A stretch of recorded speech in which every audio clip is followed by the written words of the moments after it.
Hi, it's me, Ingrid INFP, and we're going to be talking about the book Autism Handbook by Katarina Sörngård. This is part 2, where we're going to be talking about strategies for feelings. So I've done part 1, and go and check that out. The part 1 was about understanding autism. Now part 2 is about how to regulate emotions. This book goes very much into CBT. So certain things I will gloss over because I've already actually done a series about CBT for social anxiety, which goes more into detail about the CBT strategies. I think that CBT is much more adapted to for example, social anxiety rather than something like autism. But we don't really know that much about autism. And so CBT is one of the things that we have. It's not perfect. I have been pretty critical about this book in my previous episode. We won't go into that. Let's get into it. First, she talks about affects and what emotions are. Emotions are constructions. Affect is a little bit more like your arousal state, like the hormones in your body. Like how you can get fight or flight mode, adrenaline, noradrenaline, different hormones, how the sensation of excitement and of fear can be quite similar in the body. She talks a little bit about interoception and how autistic people often have difficulties with interoception. And that makes it difficult for us to identify our emotions sometimes. We will feel certain things in our body and we might interpret it in different manners. And that depends on how we think about things, She talks about the facial expression, that it's not quite clear facial expressions are innate for all humans, all humanity, or if it's cultural. First, it was thought that it was universal, but then we realized that it wasn't. She kind of goes back and forth on this, because then she talks about how there are certain base level emotions, such as fear, like anger, grief. There are certain base emotions, but let's not go too much into that, because some of these things are speculation, and some of these things have gone back and forth with controversy. She talks about how it's important not to assume how somebody else is feeling. She says that neurotypical people does this too. I'm glad that she says that. Okay. That neurotypical sometimes assume that people will be feeling something because of the facial expression, or because they just assume things, and it might not be correct. So context is very important in these cases. It can be difficult to understand like the feelings in your body when you're autistic, and so that means that autistic people often don't know, they don't know what they're feeling. So the answer to that question of how are you doing is often I don't know, which is true. I feel that's quite a lot. Basically, I feel and I don't know what I'm feeling. So sometimes an autistic person, especially children, they'll be like, oh, my stomach hurts, but they don't know that it is actually fear that they are feeling at that moment. Or they might think that, oh, I'm scared, but actually they're hungry. You know, these things are difficult to sometimes figure out. So here she recommends this chart of what we feel and what you need in contrast to it. At first I thought that this chart was like feeling and need next to each other, but it's more like a menu and then another menu. So these things don't go together. So I feel joy, I feel euphoria, I feel interest, I feel nostalgia, I feel shame, I feel so, and they're also kind of grouped together. So joy and love and pride are quite close to each other, while shame and embarrassment and regret are close to each other in this. And there are quite a few on this list. I don't know if you can see, but so there are quite a few. And then, so you have those, and then that's why I need is on the second panel of this chart. So there are two columns.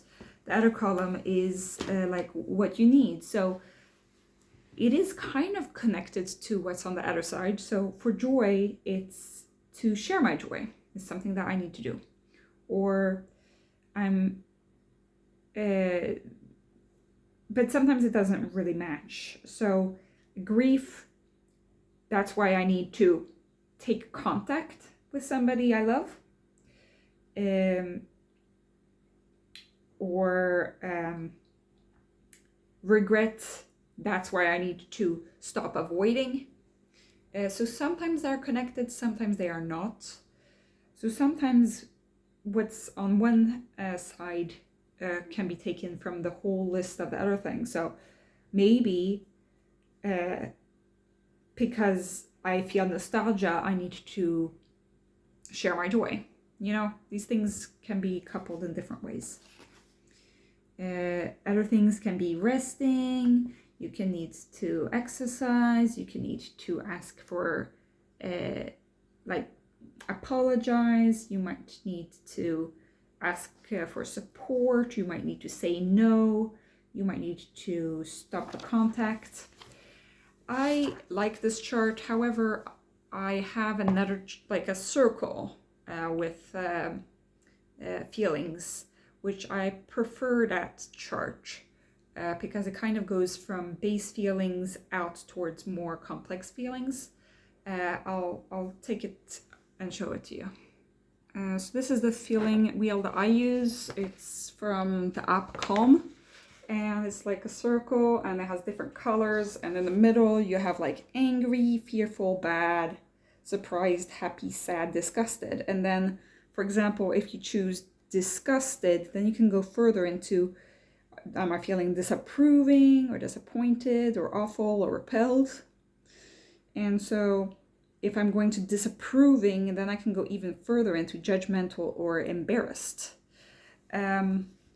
Or if we go to fearful, I'm like, oh, well, I feel anxious and I feel overwhelmed. So I find that this wheel is actually much more useful than what they show, but the concept is the same. Basically, you go through a list of different, and then from that you decide like what are the needs that I need met. So here we have one of the example people using this strategy, and she has a hard time figuring out her thoughts or her feelings. So she just says that she feels like life is hard. She just feels everything is hard. She's tired. That her emotion is tired. Okay. And she doesn't have enough information to know, like, should she avoid something? Should she do something? What should she do? Then she says, well, her behavior is that she gets quiet and she avoids contact with others So maybe she's angry, or maybe she's sad, or she's overwhelmed by something. She doesn't really know. So then they start talking about like what's going on in her life, and then she realizes that she figured out that she found that it was very difficult for her to come to her work. She was avoiding going to work. And so what they realized was that what was happening at work was that a lot of, and this is unusual for her, usually she just goes to work and everything's fine. But here she's not feeling good about work apparently.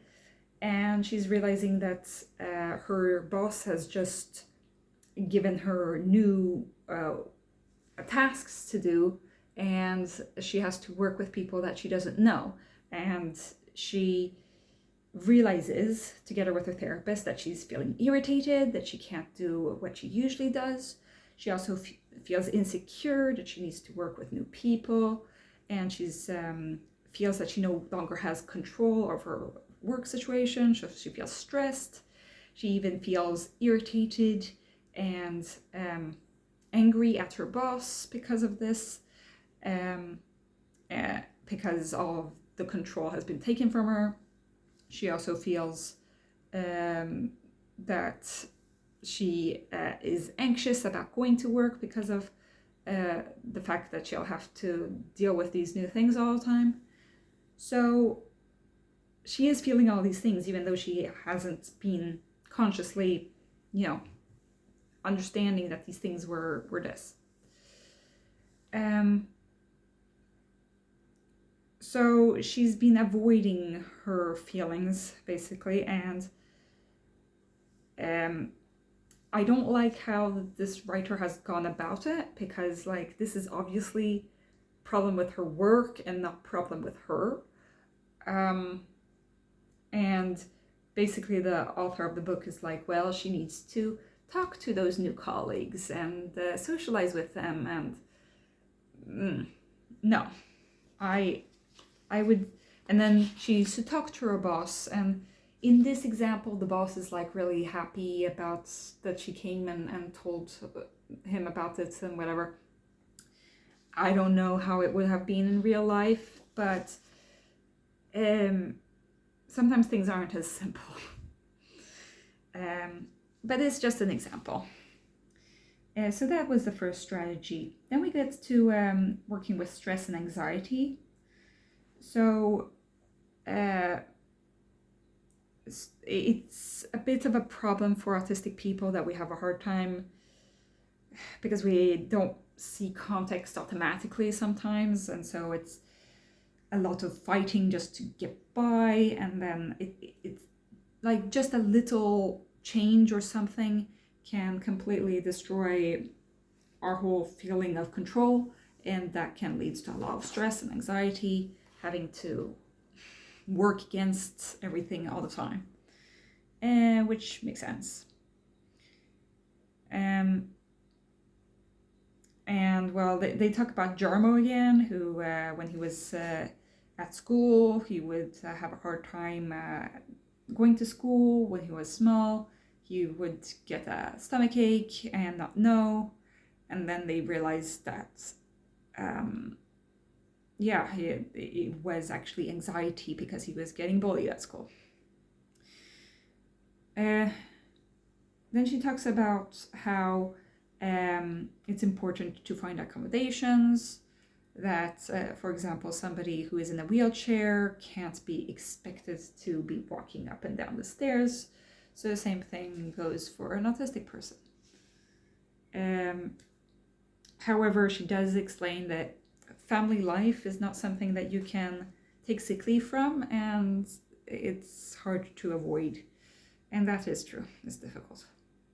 She talks about accommodations such as shortening your working hours, or asking for help from the unemployment office, trying to get accommodations at your job so that your work is predictable and has a routine to it. And maybe, so something I would pick up was to ask your boss to tell you in advance when some big change is coming, so that you can maintain a sense of control. That big changes lead to stress. To have less stimuli at work, such as avoiding open space offices, wearing headphones if you can, that kind of thing. One thing is, if you have to sit at different places every day, that can lead to a lot of stress. I do feel that a little bit now that I'm at the hospital. I don't have like my set place to sit sometimes, but then I did have a desk that I could sit at. It was just kind of far away, but I was glad I had that spot that was mine, so I didn't feel like I was completely homeless around in the hospital, because that does lead to a lot of stress. You don't need to go to after works. That doesn't matter. You can also completely not go and drink coffee with your, or you can not have lunch. That's for you to decide.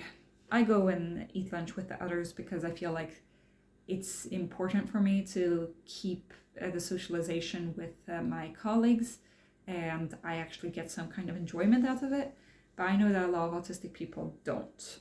So don't put yourself through extra stress just because you want to do the right thing, you know? Then they say to get help from experts, which don't exist. At least not in my town. So they say, you know, ask people in psychiatry that can help you. Yeah. If you have access to that kind of help, then great. Maybe you don't even need this book, really, if you get that kind of help. Sorry, I'm bitter. I hope that I get help from the resources in this town. Anyway, it's important to not have unrealistic expectations of your boss. Take it from me. Okay.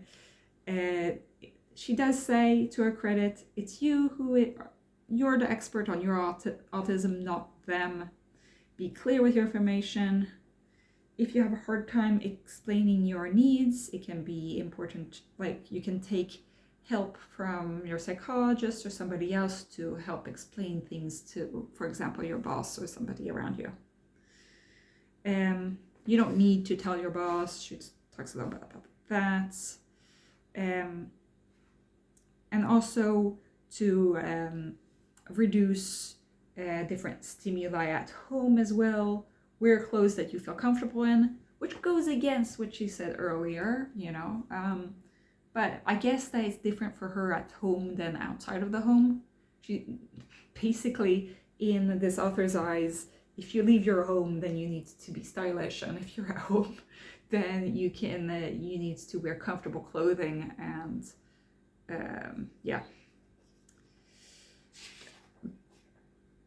So that's what she says. She says, like, take help from the different government, things that can help you, you know, accommodations. Then we get about regulation of feelings, and she talks about the fight or flight system. She talks about adrenaline. She talks about breathing in the shape of a triangle. However, I don't find that this triangle is great for me. It's more like the square is a little bit more better for me. I don't know. I prefer the square. And you know, you need to train on this outside of the scary situations before you get a panic attack, so that you know how this works. You can't learn this when you're in the middle of a panic attack, obviously, because at that point you're just your brain is not working in the same way. Then we get into the strategy called SOAS. I don't know if I've talked about this before, but I have done a CBT outside of the book about social anxiety. I've done another internet CBT, which was also about social anxiety. And so SOAS stands, I mean, this is in Swedish, so I don't know if it's really going to work in English, but SOAS is to stop and look inward in yourself. Try to get your attention and focus on your body and be present, as present as possible. So S is for stop. O is for observe. So observe what it feels like in your body. Be curious and say, I realize that I have a pressure in my head. I feel that it is, I feel a pressure over my chest, and I feel that my fingers are tingling. What can this emotion be? Then you might look at your, perspective, your wheel of emotions, and maybe that could help if you have it with you. This is just my own, what I do. And then this is a good strategy for if you don't know what emotion you're feeling. So it doesn't matter if you can figure out the emotion. The important thing is just recording what you feel in your body. So stop, observe, accept. So accept, okay, this feeling isn't fatal. It's not, it's just temporary. It always leaves after a while, and then a new emotion will come in. So just see the emotion and let it go. Or that's the fourth is slip, which is let go. Or answer. So I don't know what it would be it would be SOAL in English, let go. So you're the only one who decides what this feeling is going to lead to. So what are you going to do now? Let go of the feeling or do something about it. And is there something, okay, so you're anxious. Is there anything that you can do about it or not? Is there any way to handle the situation? So by now, you might have calmed down a little bit, or you will have identified an emotion, or at least you will have done the identification process. Then there's an example. Here's Eric. He says, okay, he's at work and he's realizing he's feeling really tired suddenly for no reason. So he stops, he sits in his chair, he breathes a little bit, he tries to relax his shoulders and not bite so hard. And then he observes what's going on in his body. He realizes that he's his stomach is not feeling great, and he's cold, and it feels like his head is hurting. He realizes that he's hungry and that he's tired. Then, so he accepts. He says, I'm hungry and tired. That's okay. Then he lets go. He says, yeah, I'm hungry and tired. I want to get better at taking care of myself, so I'm going to take a pause and I'm going to go and eat lunch. And now I feel closer to my goals, which is to take care of myself. So that's Eric. Then we've got Jarmo. Jarmo is realizing that he's not feeling good. And he can't take himself to his internship. He's going to start working, but he needs to do an internship first, apparently. So he goes to the internship and he likes his internship, but sometimes he has a difficulty getting to the internship. So he's like, what am I feeling right now? Why am I having a hard time taking myself to work? So he stops. He tries to relax. Then he observes. He says, I realize that it's difficulty to breathe. And there's a kind of pressure on his stomach that kind of hurts. And he feels a little bit dizzy. And he realizes that he's breathing very high up. And that he doesn't feel like he gets enough air, and he feels worried and nervous, but he's starting to feel better now that he's found this. Then he accepts, I'm worried and nervous. The feelings are there and they're okay. I can learn something. And then he lets go. Okay, I'm feeling worried and nervous. I'm going to a meeting today. I am worried for the meeting.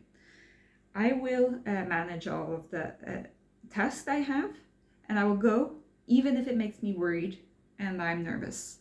These feelings will go. And then he breathes in a triangle before he goes. This strategy works in most cases it's mostly for if you have a hard time recognizing a feeling. So, and it's something that you can do in the moment because it does not take too long. However, it's not very good for if you are angry. If you're feeling like you're going to do something rash, then feeling the feeling is just going to make the feeling more and more intensive. So,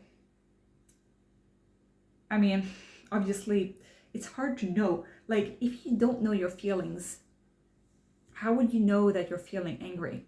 But I'm thinking that in this case, it's that you actually know that you're feeling angry and what to do. So this strategy is called to redirect your focus. But it's kind of similar to SOAS or SOAL or whatever we call it. It's also stop. But in this case, it's not stop and relax. It's stop, like don't act on the impulse. Okay? Stop. Think in your mind, stop. Maybe you need to leave the situation for it. Well, like just try to put a barrier between yourself and what's going on. Then 2, instead, it's breathe. So stop, breathe. So try to breathe slowly and through your stomach rather than quickly and up high. Try to relax. Okay, similar to SOAS, but instead of observing the inside, now number 3 is to redirect. Focus on the outside or on something different. Don't go inside and grumble. Okay, so it can be to look at, how many windows do we have? Or to count backwards from 100. Or what I usually do is, I don't just do this for anger. I've also done this for when I have a panic attack or something like that, is that I try to find words that start with each letter of the alphabet. So I'll pick a topic, often the topic, because I don't have any fantasy, is animals. So I'll be like, A is for aardvark, B, and like I give myself points for how like original the animals are. So B is for baboon, C is for, oh no, I can't figure out so it makes you think, it makes you redirect and distract yourself. And 4 is to refocus and choose what to do. So only once the intensity of an emotion has gone down can you start thinking like, what do I want to do? Am I still going to act on impulse and get mad and scream and shout and throw things around? Or am I going to do something different? I think that this is a good thing to do also in terms of panic attacks. Because I would say that the strategy number 2 is something that you can do even when your brain is not totally there. And also for like emergency situations. SOAS, or the strategy number 1, about looking inward, is more like trying to figure out what you are feeling in a situation to make a decision, while Strategy number 2 is more about how to stop yourself before you make a stupid decision, basically. So I think that she could have made this more clear. I had to reread this a few times and really think about it, but it works. Because, for example, so she takes this girl called Åsa, and she says she gets angry because she feels that she has been unjustly, like, things are unfair. And so she gets really angry at her parents because her parents don't want to like loan her some money. So she gets really angry. And so she's like, no, stop. Don't say anything, don't do anything. She goes to another room. Then she breathes and she tries to relax. She tries to breathe deeply. And then she focuses. Oh, she redirects her focus to counting backwards. And now she feels calmer. Then she can refocus. She does want to know why she doesn't get to loan money, but she doesn't want to go into a meltdown. So she decides that she's going to ask them to explain why she is not able to, why they won't give her the money, and try to listen and understand.